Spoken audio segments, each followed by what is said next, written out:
You know, if I had a dollar for every time somebody tried to sell me some Democrat was a progressive in any way, shape, or form, I would be a rich man. I would not need any kind of social benefit. I wouldn't need a job anymore. I would be straight up running game. I'd be rich. You know, to quote Mr. Chappelle, I'm rich, bitch. That would be the kind of thing, because what we've got is a situation where the word progressive has been stomped on, stepped on, bastardized, twisted, contorted, and completely and utter fucked. What you've got here is a situation where the idea of being quote unquote anti-war is being lauded as the sole progressive value, out there at all. And unfortunately, the problem with that is that there are so many other issues that matter. So many other issues that matter. In fact, as much as that is an important issue, it pales in comparison to the reasons why we even go to war. And until you address that stuff, until you understand that, until the movement understands that stuff, we will continue to be sold libertarians parading around as progressives. That's unacceptable. That's unacceptable. You look at the Tulsi crowd, and with all due respect, she stepped out of the DNC. She went ahead and she supported Bernie last go around. But what do you got here now? You've got her running around supporting a neoliberal UBI. There is nothing progressive about a UBI. Let me explain to you why that is in very short form. The UBI is a handout to capital. The UBI is a way of telling people, here's a couple dollars. Now go make way on your own. Go figure it out on your own in a market, in an economy, in a world that is completely made up of rules that can absolutely decimate a person if they're left on their own. $1,000 a month doesn't touch the needs of the people. But when you tell somebody, I've given someone $1,000 cash, the first thought that they will have is, okay, well, what programs can I remove now? And now remember, your insurance, your ACA, your Affordable Care Act insurance is probably somewhere around $500 a month for a decent plan. And even that sucks. But for a family, it's even higher. And so you've got a situation now where it's like, where's that $1,000 going? And all it's about is giving that money. It's not giving you anything. You're handing that money to a capitalist to give you something. You're trusting capital to be a good steward of your life. Here, I've got $1,000, Mr. Capitalist. Please make sure my life fits within that boundary. That is neoliberalism. So why is Tulsi Gabbard all over the UBI? Well, it's because she's surrounded by economically illiterate people. Quite frankly, economically illiterate people. People that do not understand macro. People that do not understand how the government spends money into existence. And people that do not understand the reason why Bernie Sanders is against it and for a federal job guarantee. Okay? Now, the next thing is Andrew Yang. Andrew Yang is not a Democrat, and he's not a progressive. He is an absolute Silicon Valley-like neoliberal. And what is he doing? UBI. Why is that? Because he's handing people, once again, money that they're expected to hand to capitalists to meet their needs. At $1,000 a month, here, Mr. Capitalist, please meet my need. The capitalist raises prices. That $1,000 doesn't go where it once did, does it? In fact, what happens to the rest of the people that are working? $1,000 a month isn't cutting it, trust me. So they've got to go back to work now. And what do you think the capitalists are going to do when they know you've got $1,000 in your pocket? Do you think that they're going to go ahead and raise wages? No. What happens is they reduce wages, they reduce hours, and they make life even more austere because that is the neoliberal playbook. Folks, this is not made up. This is Koch brother shit right here all the way. So why does Tulsi Gabbard, why does Andrew Yang support this handout to capitalists? It's not guaranteeing you anything. It's not guaranteeing you services. It's not guaranteeing you anything at all. So why is it that they're guaranteeing $1,000 a month when the right-wing playbook forever, folks, forever, has been to eliminate the social safety net with the idea of going back to Milton Friedman, giving you helicopter money, which is the UBI or the negative income tax. Now, if you didn't know about this stuff, it's a good idea to do some homework. It's a real good idea to do some homework because, once again, libertarian ideas, right-wing ideas are being put out there as somehow or another progressive or left, which is absolutely incorrect. The idea here of a federal job guarantee, why is that not neoliberal? What it is doing is providing a public option for labor. It is completely setting a counterbalance against capital. And it is also preventing bad capital from being able to capitalize on your subsidy. Because now you're working. It can't say, well, we'll subsidize our wages with your UBI. No, because you've got a job. And it is locally administered. Locally administered. So why is Tulsi against the job guarantee? One can only surmise that she is a neoliberal. It is not neoliberal of the establishment variety. It is the libertarian version. I'm here to tell you that this is a bad deal. It's a really bad deal. Now, I cannot stand the idea of being a herd animal. I can't stand the idea of being a joiner. I can't stand the idea of not understanding something, but everybody says to do this, so I'm going off with them. That's embarrassing to me. It's a shameful way to live. But there are people out there that if everybody says, oh, UBI is the thing to do, they don't do the homework. That's a sign of some other problem, a deficit of character. But they run off and they're immediately ready to get swept up in this neoliberal culture. Neoliberalism is about fattening capital. It's about privatization. It's about believing that the federal government can't do things while the private sector can do things. The only way the private sector exists in America is because the federal government spends the money into the existence and it spends it into these corporations. It can either do that or it can spend it into the people. Now, when you talk about the UBI, well, the difference here is that it is absolutely status quo.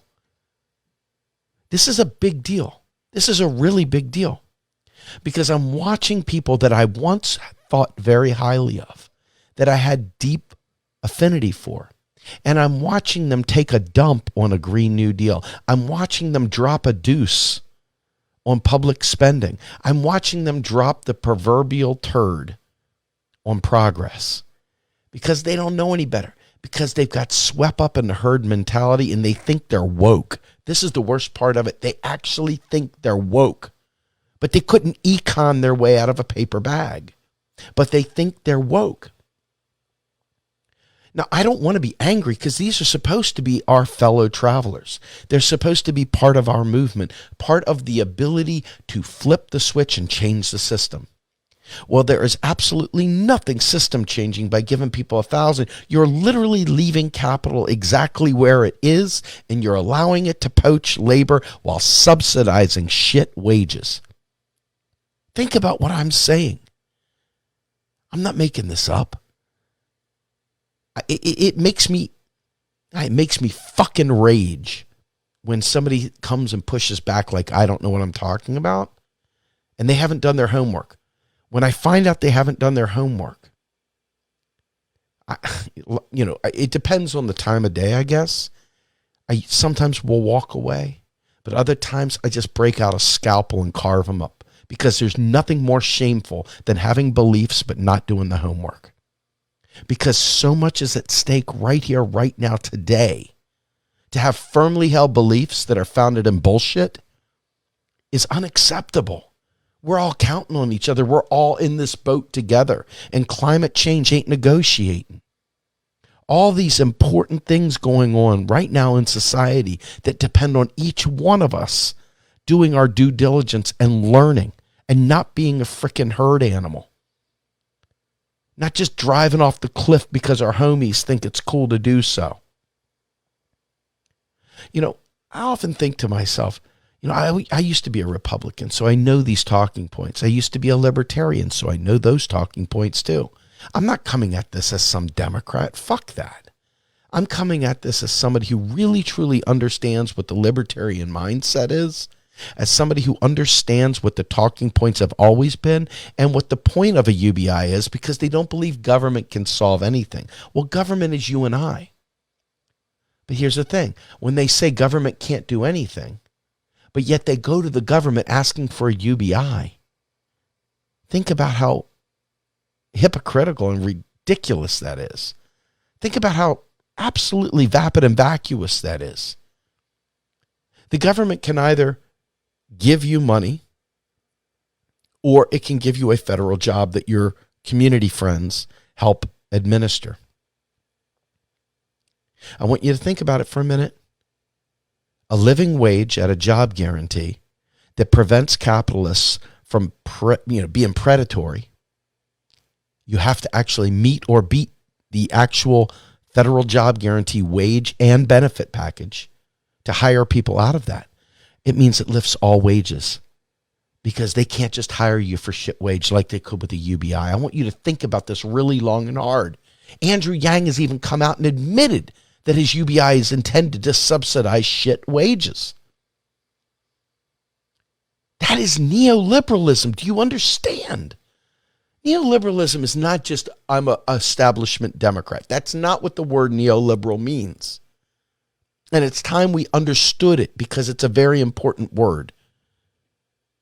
If you are a neoliberal, you are by extension for liberalizing markets, for freeing markets, for eliminating regulation, for allowing them to do whatever they want. In other words, like Andrew Yang, give you a shit wage. Here's $1,000 so they can do what they want to do, and here's $1,000 so that you can stay even. In the end, it doesn't wash out. It's a complete lie. It's a lie.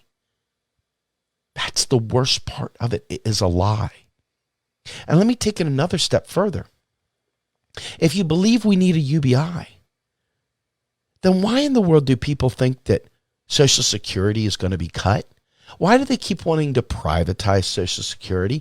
Why do you believe your Social Security FICA dollars are actually funding Social Security? Social Security is a basic income. It's used for basic income for survivors. It's used for basic income for retirement accounts.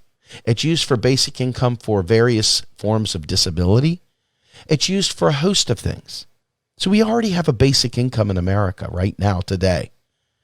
If we want to alter the stats and the reasons and the entryway, I have no problem with that. Let's expand Social Security. Bernie Sanders just ran on that previously. But by eliminating a job guarantee from the conversation, which Tulsi Gabbard wants to do, which Andrew Yang wants to do, led by psychopath Scott Santens, when these people want to eliminate a job guarantee, when they try to lie, folks, lie, like sickeningly lie. Well, you just want people to have make work, dig a ditch, do this. Liar. The local communities will choose what work is to be done. Why is this a big deal? Think about it. Your local communities get to choose what is beneficial to your local community.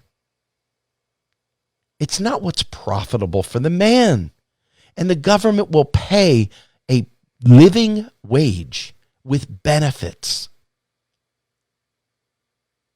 Oh, but what about a stay-at-home mom? Hey, your local community can decide to compensate taking care of children. What about a sick relative? Your local community can make caring for an elderly relative a job. Good. We're talking about redefining work. We're talking about public purpose spending on the people directly, preventing capital from being predatory, as opposed to the neoliberal UBI, which allows capital to be absolute vultures. We're talking about the entry point, the Trojan horse for eliminating the entire social safety net. This has been going on since the Powell memo and even before that. So why do you suppose otherwise smart progressives would deviate? Is it all because of the smoke and mirror? Oh, Russia, this and that and the other? Folks, stop being led astray by shiny fucking objects. Let me explain something to you. A Green New Deal is called a framework simply because it is providing a framework for putting a bunch of various programs that work together to create a new set of citizens' rights, to restructure society, to survive in a green world, to survive climate crisis, to prevent people from becoming destitute as crisis hits. It's not just to stop fossil fuels, although that's part of it. It's also about helping us organize when natural disasters strike our coastlines, when famine hits in various places, when areas become arid, when there are huge forest fires, when there are levees breaking. It is there to restructure and shift the risk away from the people and onto the government, who has infinite ability to create money. Whereas we, the people, we're stuck with insurance companies, more neoliberal bullshit, more private sector bullshit, more risk on regular people, more debt on regular people. There is nothing revolutionary about a UBI. This is just one more way to push a stock price a quarter point higher by giving you more money to spend. I'm sure a few people will benefit from it. Who wouldn't benefit from a few dollars? But that's not life-changing. In fact, it's actually in many ways counter to restructuring society the way it needs to be done. We didn't get here overnight. This has been going on for 40 plus years, and even longer if you do the math. It's been going on probably closer to 50 years, maybe even 60. Before Nixon, but right when Nixon removed the gold standard, the wealthy people in this world knew the score. They understood how to play the game. It was we, the people, that did not know how. And they used the fear of inflation. They used the fear of terror. They use all these different fear things to keep us grounded and scared in our little bubble. And then they use predatory credit practices to get us deep into debt, to make us need to work for pennies on the dollar so they could keep cutting wages, keep cutting benefits, getting rid of pensions, getting rid of any of the good stuff that made a job remotely valuable. Now you do it just to survive, and you're running from the axe the entire time. A UBI is not your friend. This is not what we need. We don't need more neoliberal candidates. And it's very important that you understand this is not me bashing Tulsi. This is me talking specifically about her programs. This is me talking specifically about Andrew Yang's programs and beliefs and state right on there. The fact that it's neoliberal. If you don't like it, I'm sorry. Perhaps ask them to stop being neoliberal. Perhaps ask them to change their policies so they're not advancing neoliberal policies. And I almost wish I didn't know this stuff so I could go off. There's a part of me that says it must be easy to be a herd animal, to just walk around and say, yeah. Because if you do that, then you don't piss anybody. But you could be edgy and angry, and you could put your fist in the air and act like you're doing revolutionary shit, when all the while you're really not doing anything. And that, my friends, is terribly disappointing. And it's heartbreaking, quite frankly, because good people have gotten swept up in this crap. Really good people. And here's the thing. Regardless of whether it's Bernie Sanders or not, it's all about citizens' benefits and understanding restructuring society. It's all about making sure we survive climate change. Because the reality is, We may already be well past the tipping point. We may already be at a point where a lot of cataclysmic shit's going to happen, and we've just got to be able to organize quickly and prepare. A UBI doesn't do that for us. But you can bet your bottom dollar that a locally administered job guarantee will, because now we have the ability to mobilize. And that is what it's all about. We got to survive. I'm Steve Grumbine with Real Progress in Action. Have a great day, everybody.